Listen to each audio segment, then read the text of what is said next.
Ladies and gentlemen, we're going to go ahead and get started. If you could please take your seats. John Williams is delayed a little bit in his car. He'll be here shortly, so I'm going to be him here for the intro. Good afternoon and welcome everyone to our 721st meeting of the Economic Club of New York. I'm Barbara Van Ellen, President and CEO of the club. I hope you all had a wonderful summer and are looking forward to an enjoyable and successful fall.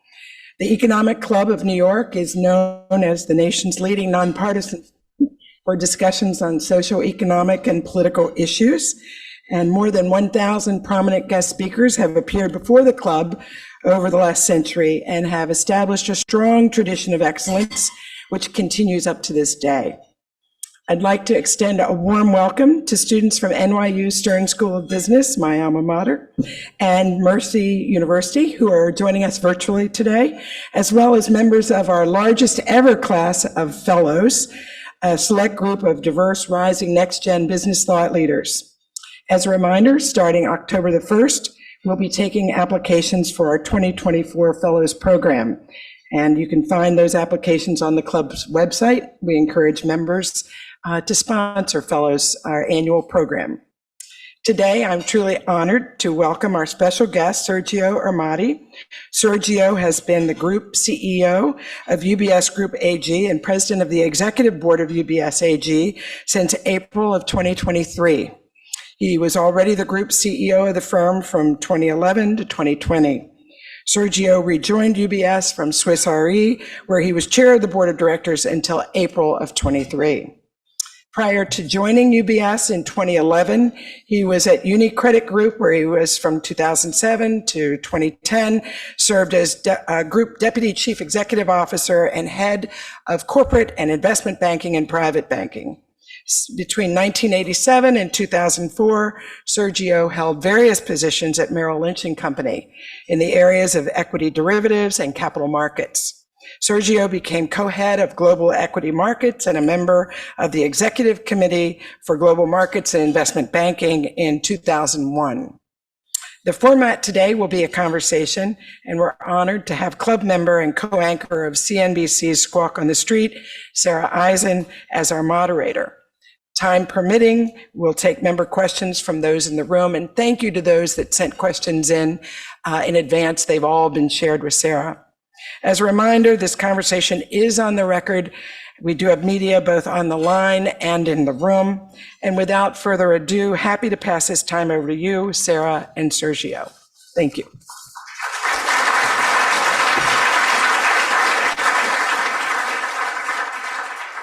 Well, thank you, Barbara, for the introduction, and welcome everybody.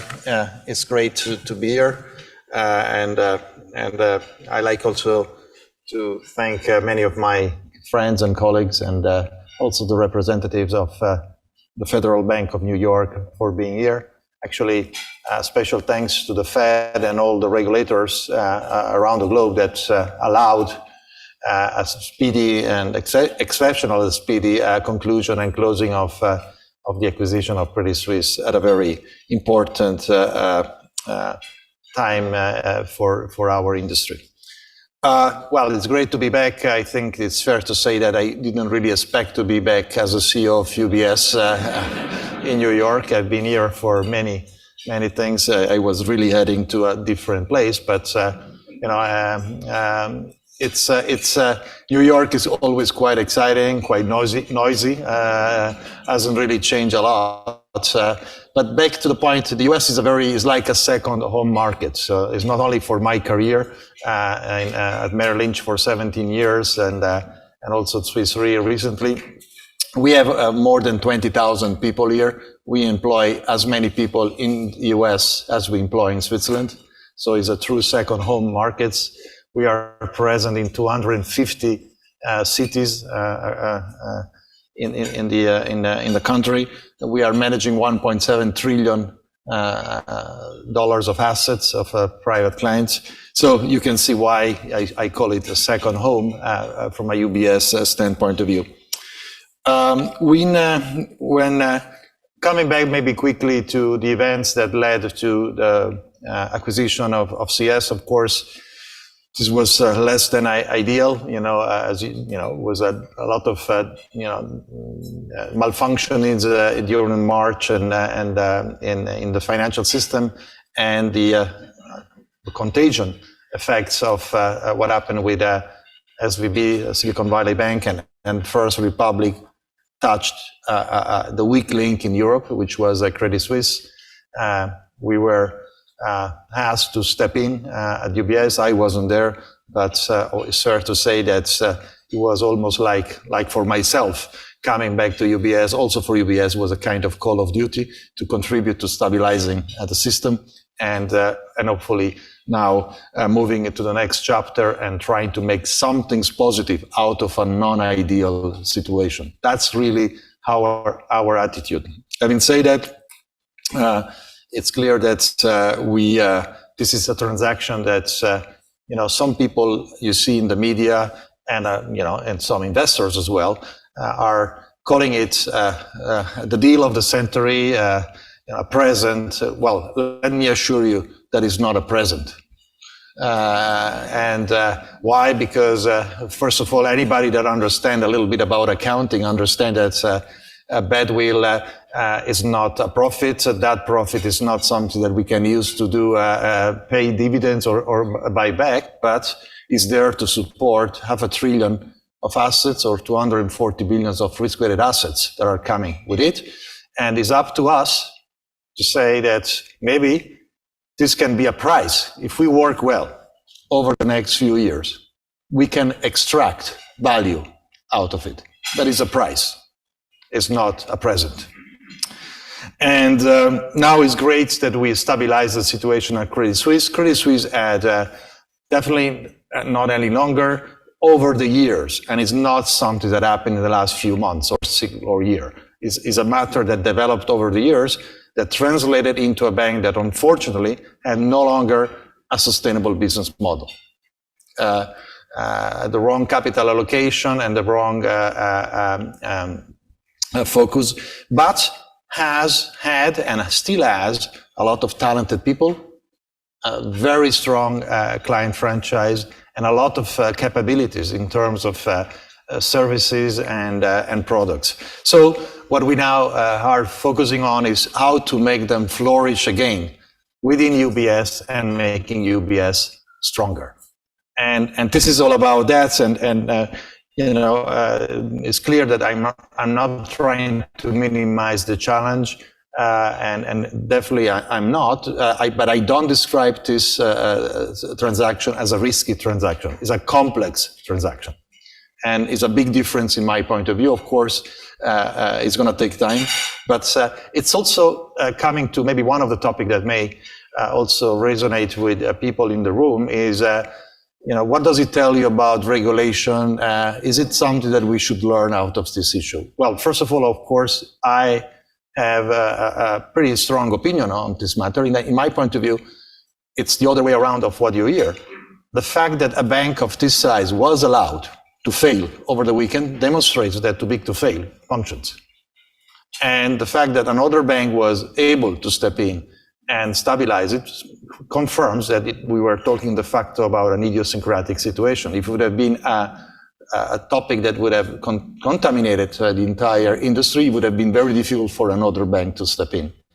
The second observation I can say is that the fact that we were able now to close the transaction, go through the books, review the accounting and the provisions that were there, and still keep part of the equity without touching the total loss absorbing capital structure of the bank demonstrates that the taxpayer is now saved. Why? Because I think banks over the last 10 years, since the financial crisis, too big to fail banks under the FSB regime and under Basel III have raised capital tenfold. And if you look during the last crisis, in the last few months, the big banks were a factor of stability in the system rather than being something that was creating more issues. So, but of course, every time you have a crisis like this one, you have to go back and look at what can be learned. And the lessons learned internationally, it is clear that in today's markets, And in today's financial system, we need to redefine the structure of the balance sheet of the banks, how much is available for liquidity, access to central banks. It's much more developed in this country than it is in Switzerland, let me tell you that. And we need to learn about that. But also, for example, the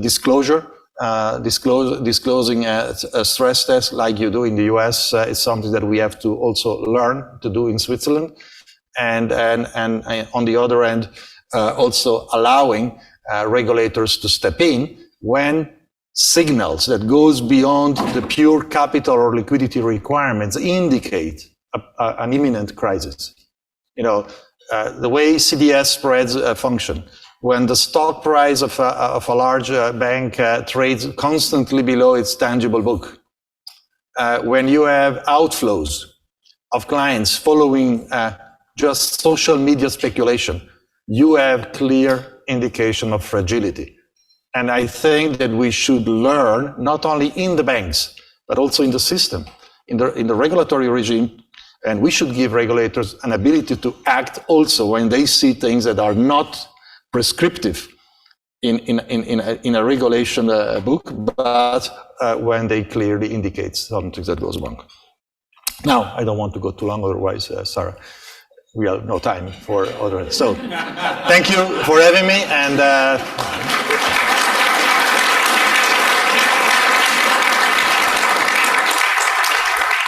thank you, Sergio.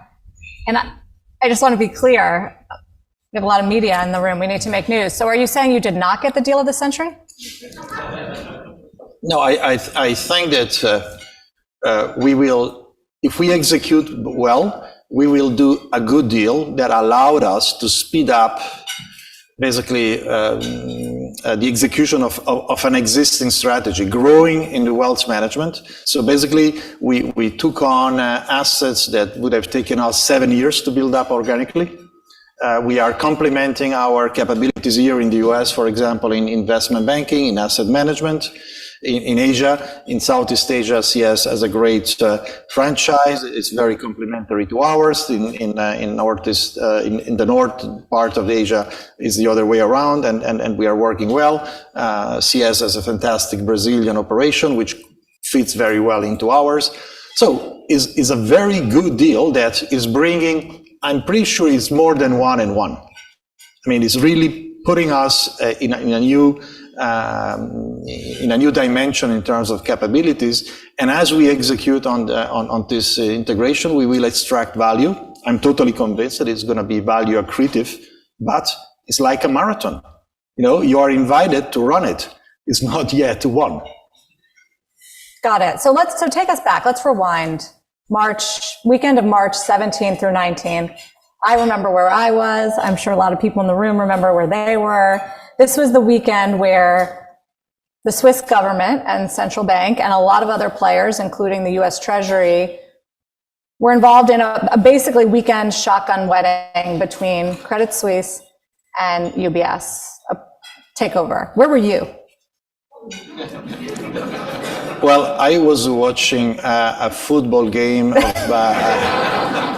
of my, I'm president of a village football team, and I was watching the game, and the phone started to ring with some well-known numbers that were part of my contacts. So I felt, well, probably something's going on, right? So. And is that when they brought you in? No. I think that I only got informed that things were developing, and was not, to be clear, well, it's probably, I don't really want to make headlines today, let's put it that way. So, but I felt something was going on, yes, during the weekend. So, and you said you felt a call of duty when you were asked. How long after was that? That was happening on Monday morning. The chairman of UBS called me and asked me, to see me. Well, I guess I started to suspect that probably it was not about having a beer. So, but you never knew what it was, because I have a very good relationship with my colleagues, former colleagues. So, I mean, you never knew. But when we met on Tuesday, was very quickly clear what he wanted. Yeah. And what did you think when he made the ask?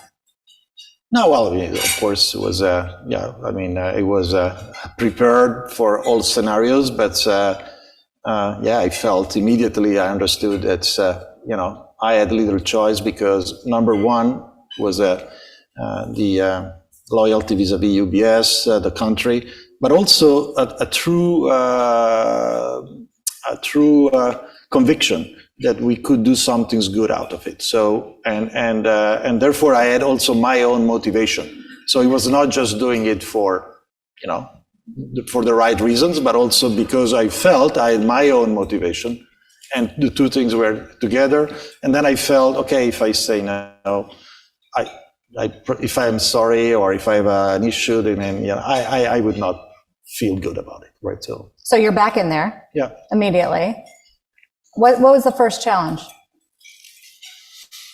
Well, the first challenge was to really assess, put together the integration team, because assessing the situation in terms of organizational structure and put in place a timetable that would allow us to close the transaction as quickly as we could, already knowing that we could count on regulatory help and support in speeding up to reduce the risk, the contagion risks.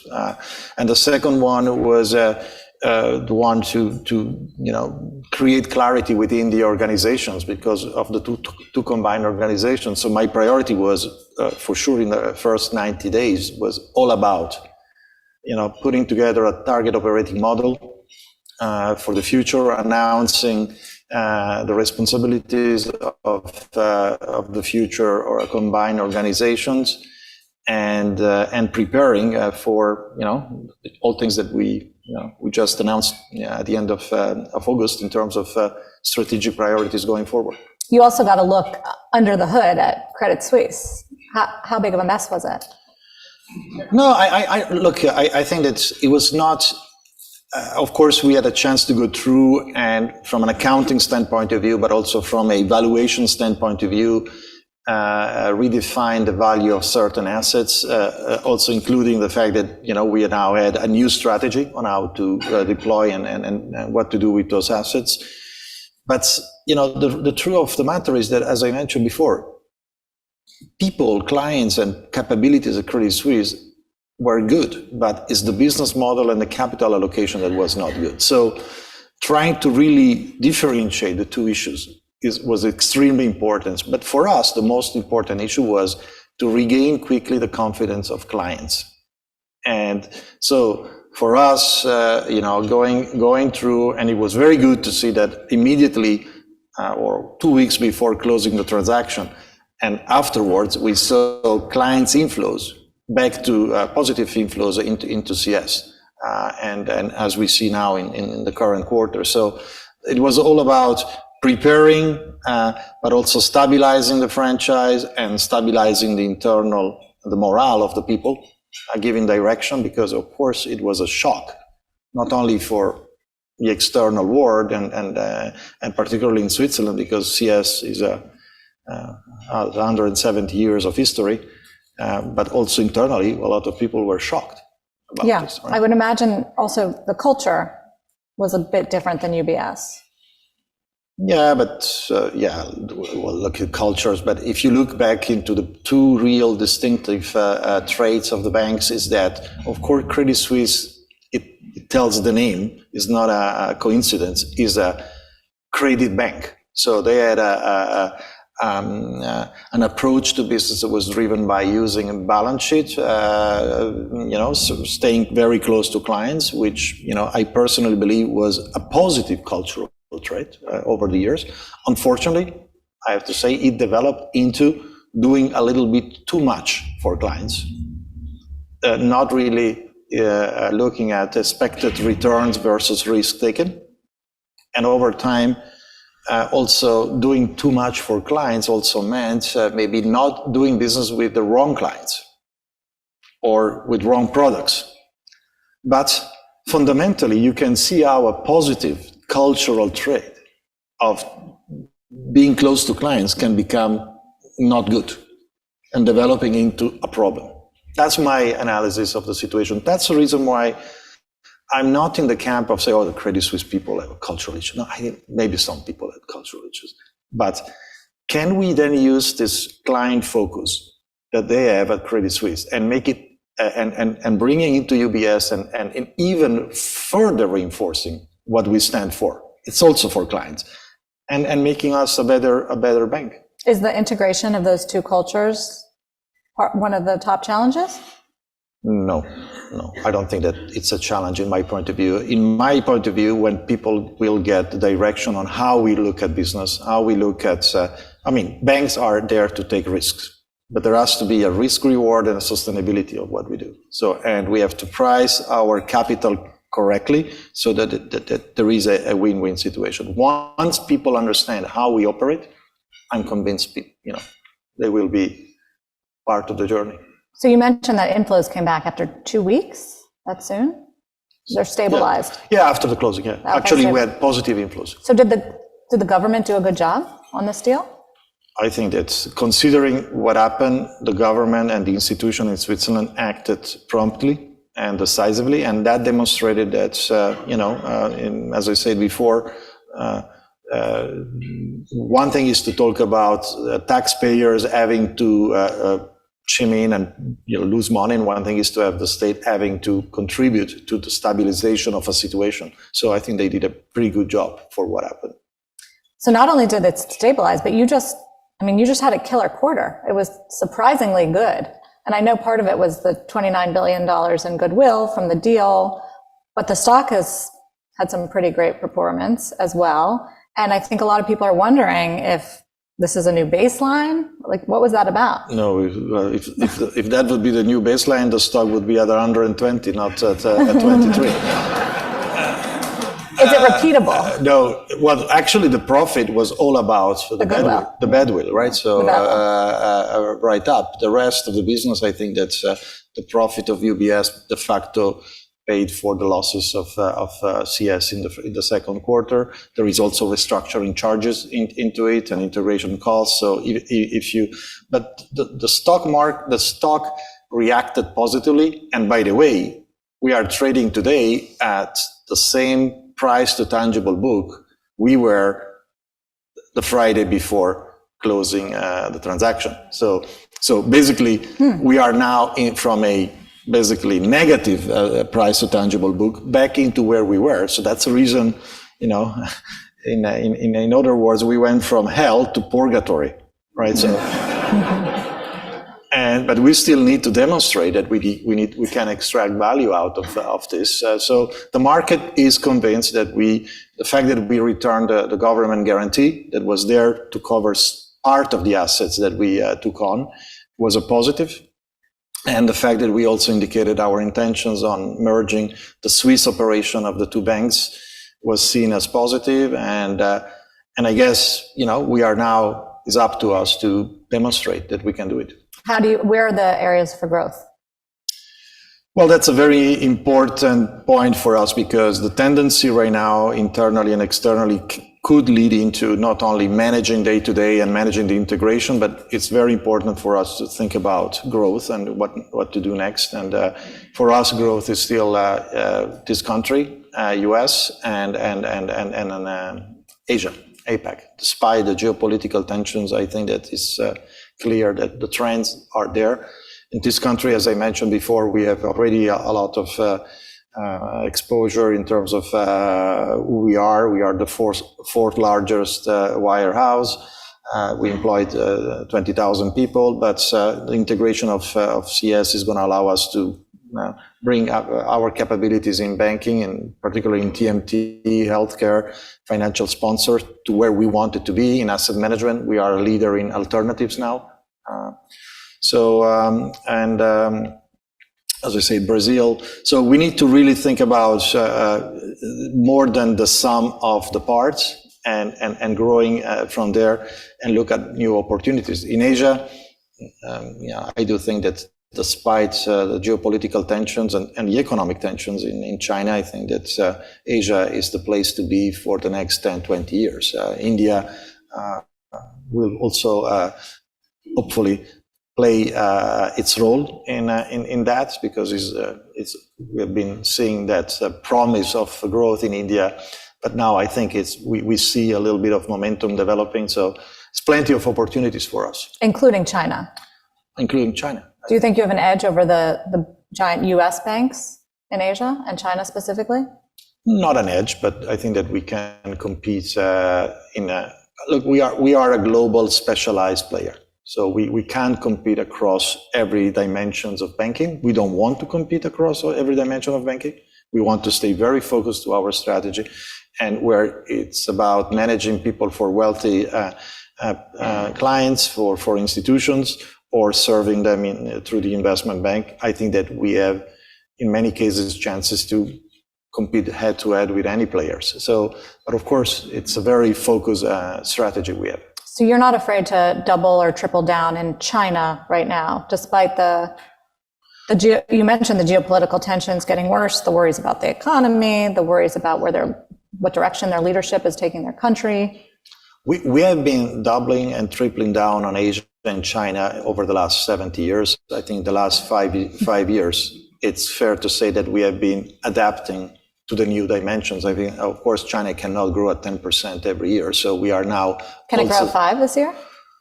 I don't think so. I think we're going to be below 5. It's probably 4.8, and maybe next year even lower than that.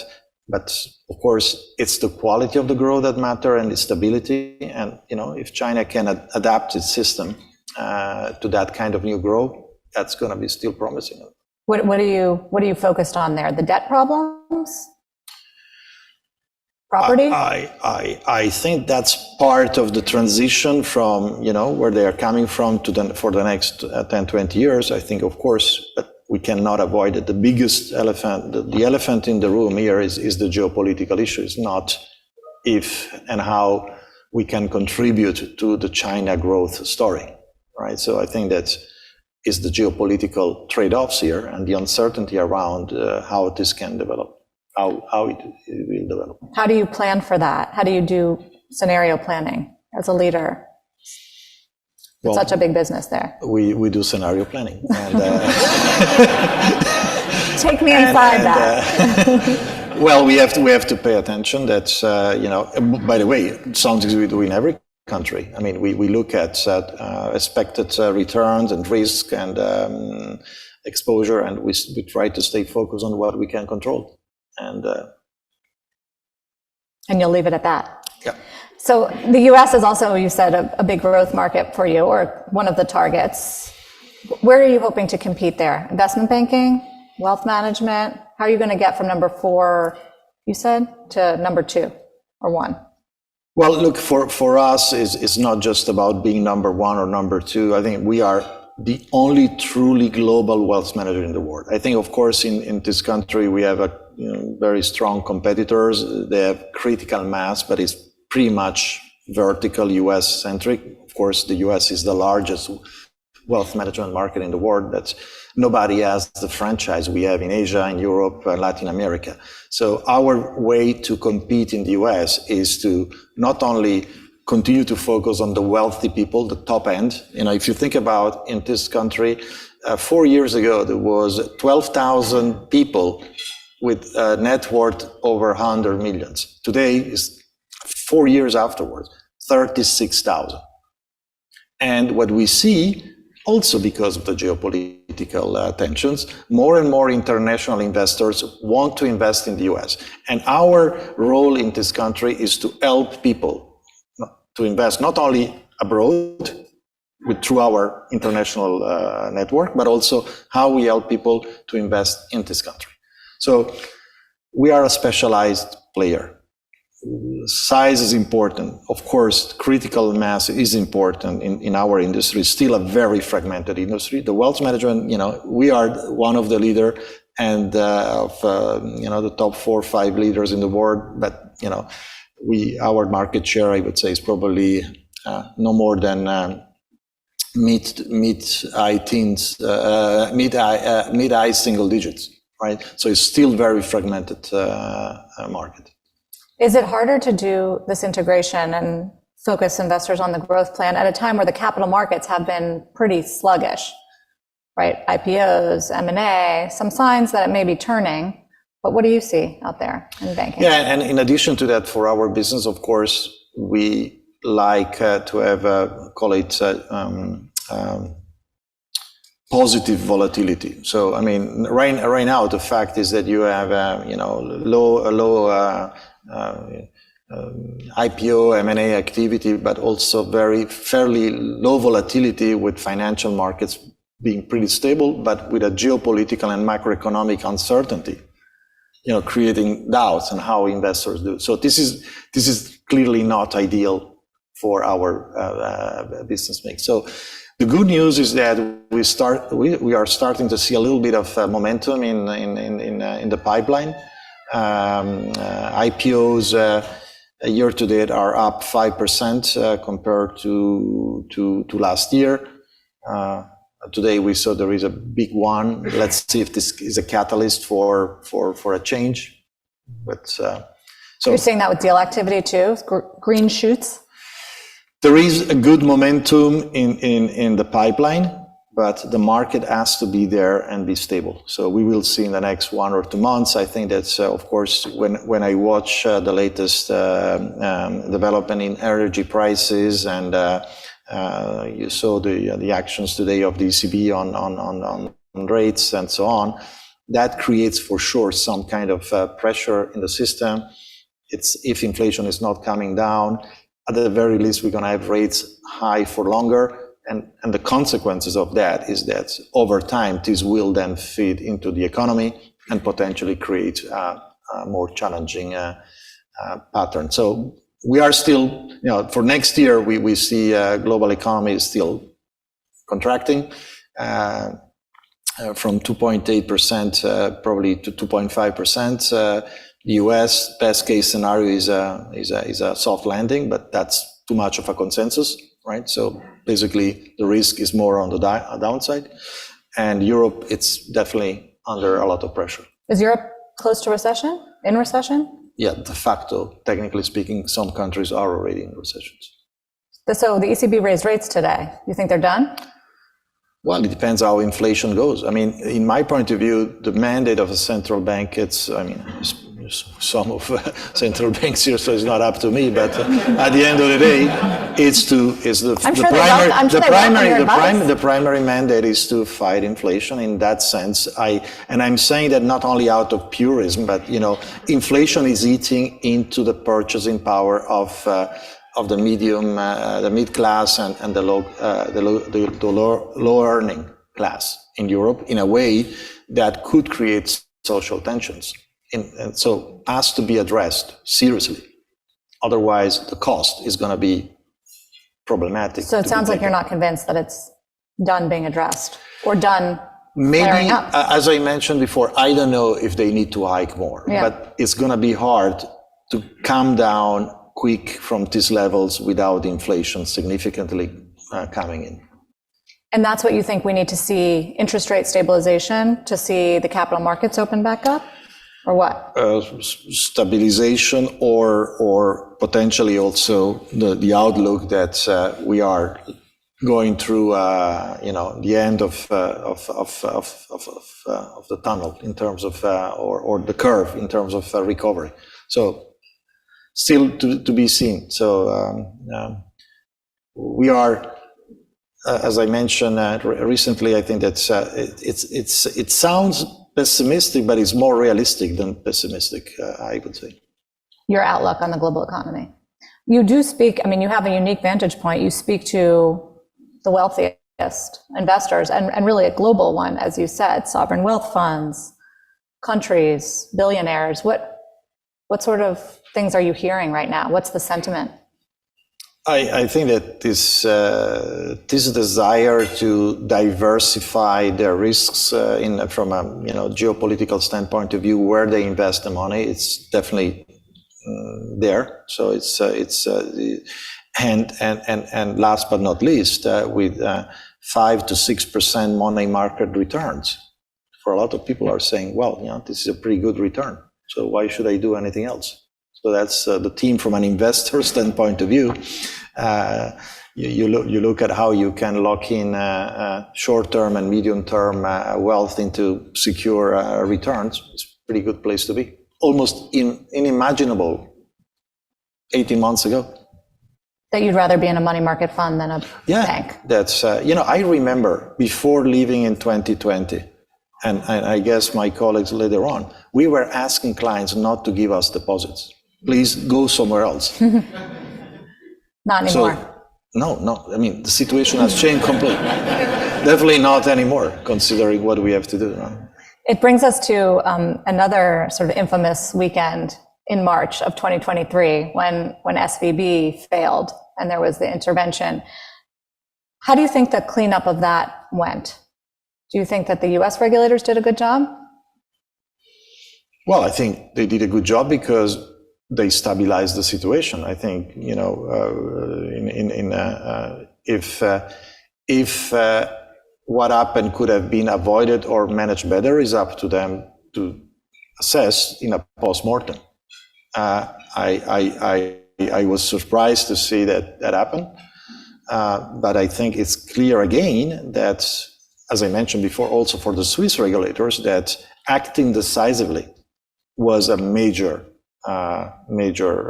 effort and a successful one. But still, the post-mortem has to go through. And in my point of view, the post-mortem should not be a post-mortem that leads into a conclusion that one-size-fits-all remediation.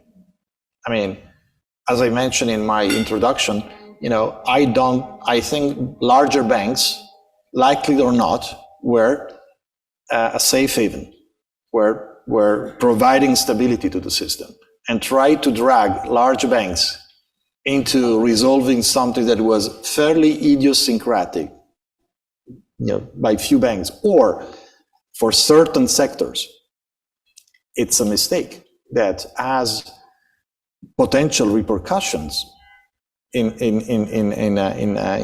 the financial systems, and therefore I hope the post-mortem is done with a look back and distance without too many emotions or ideology matters playing a role in it. But they de facto guarantee deposits of all banks in the process. Didn't explicitly say that, but is that a good idea? Look, maybe it's not a good idea from a purism standpoint of view, but it's fair to say that we all realized probably what we should have known or we suspected, that modern banking with a digital access was creating a speediness and dimension that we were not expecting. So now, in a sense, if we can develop an assessment in which a regulator has a high degree of confidence about the quality of the asset of a bank, if the regulators then say, okay, I'm willing to lend unlimited around this asset based to secure depositor stability, may not be such a bad idea. That doesn't mean that you have to bail the shareholders or some of the bondholders, because that's a very important distinction of what I'm saying. An intervention to stabilize the financial system doesn't mean that you give a free check to shareholders or institutional debt holders, right? And they didn't, and that was very important, right? That's very important. So in that sense, the answer is yes, but now we need to understand how to make it clear that a run on the bank is not as easy as it was, because of a clear understanding of the players of what's behind, supporting the bank. Speaking of, one of the members ahead of the session asked about AT1 bonds, the COCO bonds, okay, and whether they were safe, because this was a sort of side story of that weekend. They got wiped out. Can you explain what this is and whether people should invest in these things?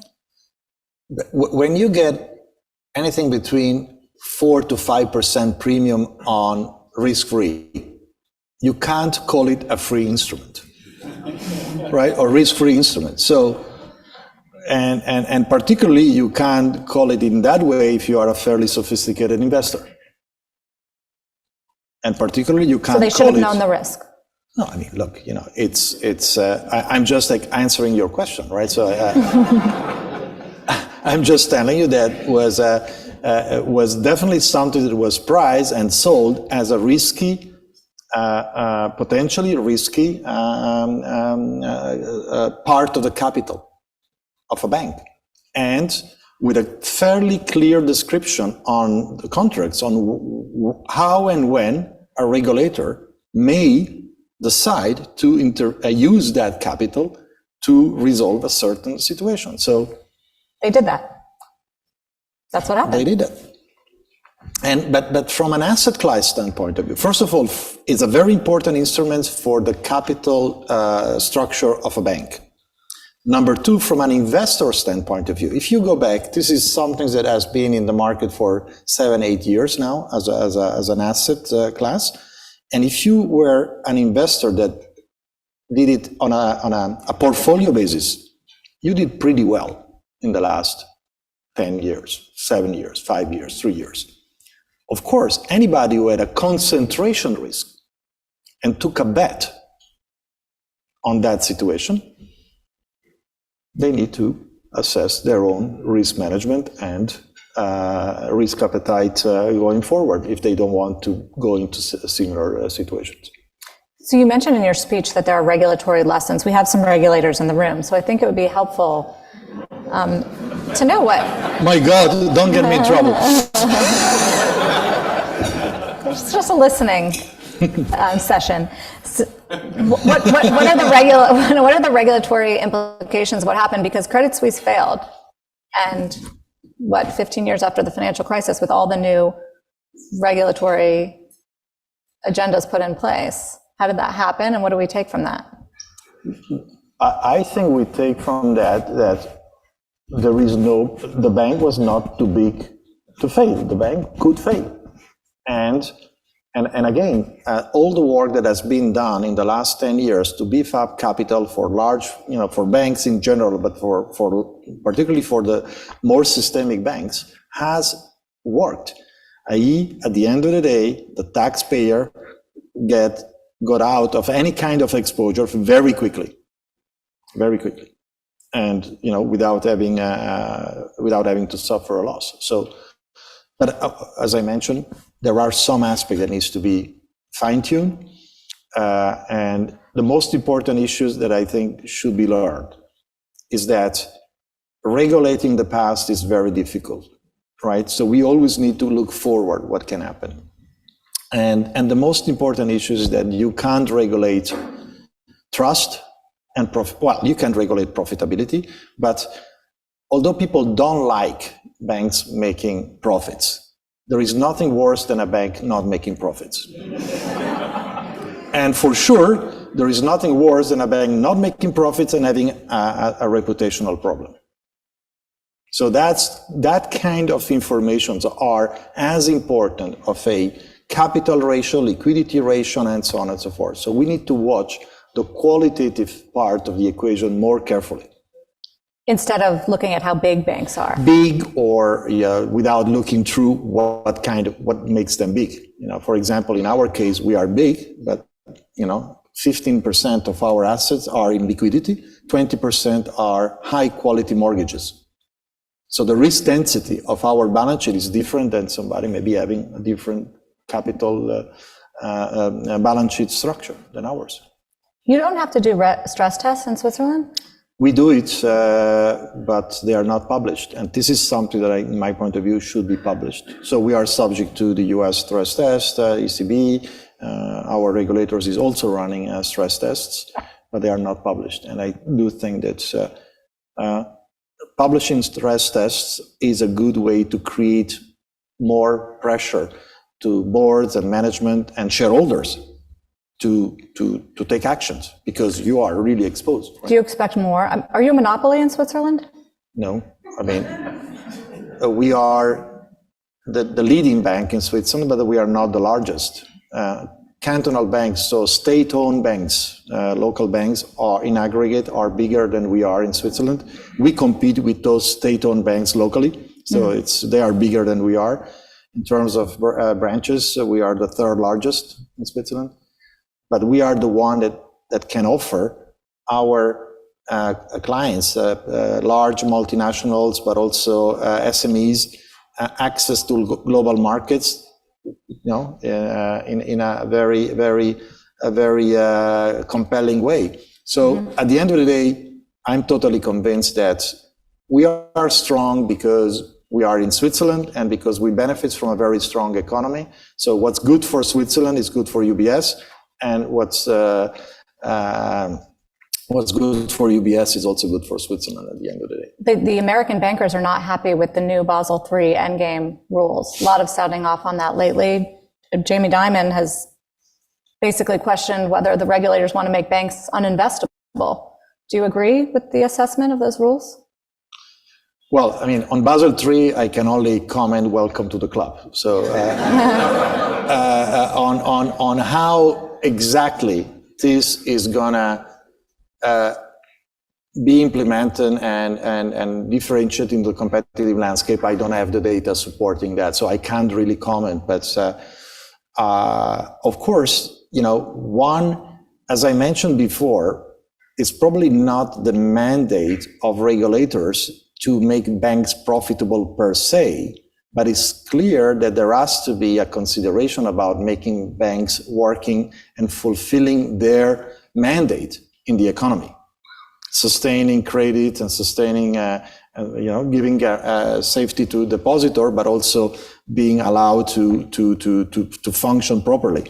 And in order to do that, you have to attract capital. You have to get shareholders happy to support you in doing that. So there is a balancing act. It's not just about making banks profitable. Making them sustainably profitable is probably the most way. And the threshold is very clear. You need to earn, at the very least, your cost of capital plus the premium, right? So that's the reason why banks that are not earning their cost of capital should be also something that, from a regulatory standpoint of view, should be scrutinized, because in order to get to the cost of capital returns, they may go into risky transactions that are not good for financial stability. So, and over time, you may develop something that is much worse for the economy. So, I have many more questions for you, Sergio, but I do want to open it up in these minutes to the room.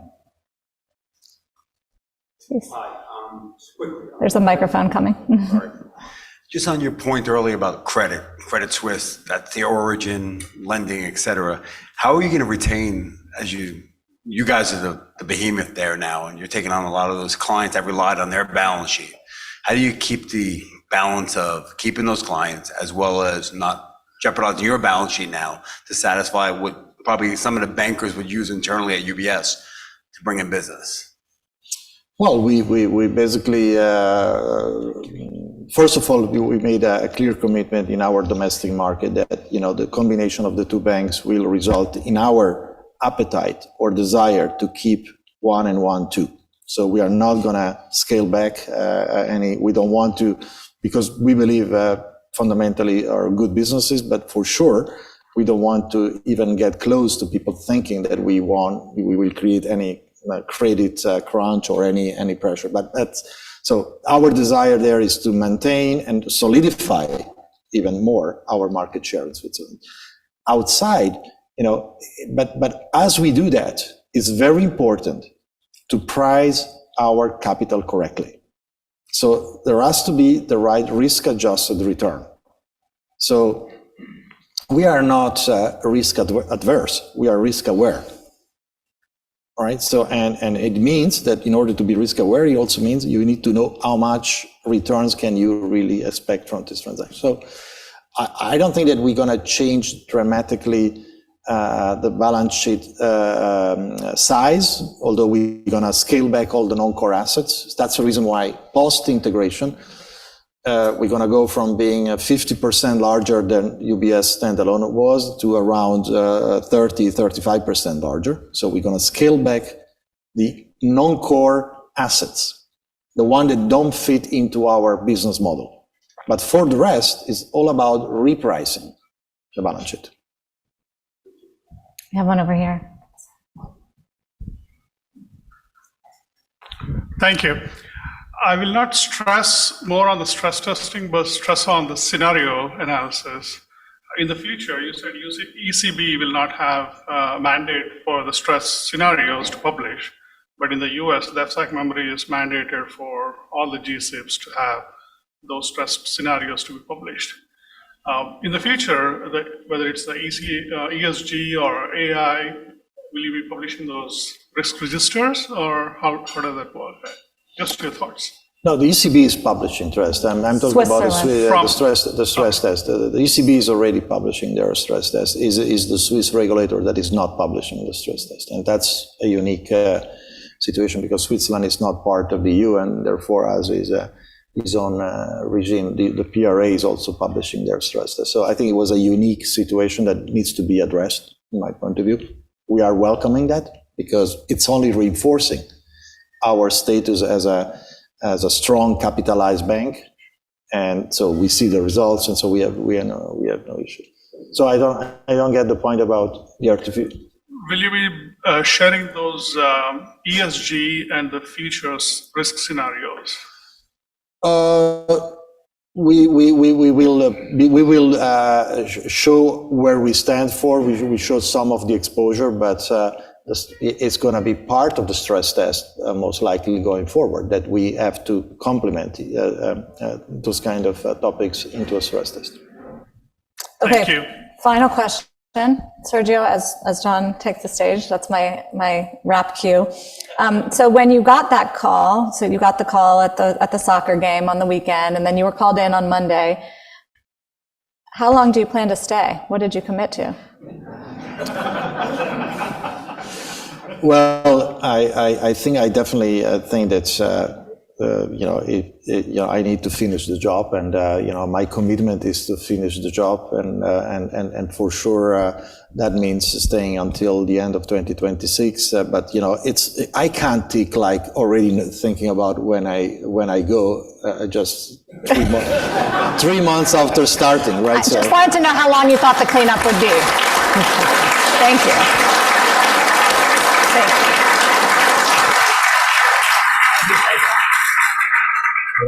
Thank you, Sergio. Thank you, Sara, for a really lively discussion. It's always that last question you have to watch out for. Really truly appreciate it. It was very, very informative. Okay, so my job at the end of these lunches, or the end of the speaking part of the lunches, is to highlight all the amazing, terrific speakers we've got coming up. So here we go. Monday next week, we've got a webinar with Kent Smetters, professor at the University of Pennsylvania's Wharton School of Business. Then on Thursday, we have the luncheon with the Prime Minister of Japan, Honorable Fumio Kishida. Then on September 27th, another luncheon with Brian Moynihan, the CEO Chair of course, of Bank of America. And then on September 28th, we're going to have breakfast with Walter Isaacson, who's just released, of course, as everyone knows, the new biography of Elon Musk. And that's getting a lot of attention. Also want to highlight our One Member, One Candidate event, which is scheduled for the September 26th at 6 p.m. There's a complimentary reception. We invite all members to bring prospective members, candidates, to learn about the club. October is shaping up to be another great month with lots of terrific speakers. We have Richard Haas, President Emeritus of the Council of Foreign Relations. We have my colleague and friend, Mary Daly, President and CEO of the San Francisco Fed, Pat Gelsinger, CEO of Intel, which I'm going to participate in that. And of course, wait for it, on October 19th, Chair of the Board of Governors of the Federal Reserve System, Jay Powell, will be speaking to the club. In other news, we're delighted to announce the launch of the club's first ever podcast. We're calling this The Forum. Features club trustee and CNBC anchor Becky Quick as host. Podcasts launched on Tuesday. You'll find it on Spotify, Apple, Google, Amazon Music, Pandora, and iHeartRadio. It features insights from our great list of speakers on a wide range of subjects: economics, monetary policy, AI, energy, DE&I, and so much more. And before I close, I'd like to take a moment just to recognize the members of the club's Centennial Society who are joining us today. Their contributions continue to be the financial backbone of the club. And thank you to all of you who are attending virtually and, of course, in person. For those in the room, please enjoy your lunch, and we hope to see you all again very soon. Thanks.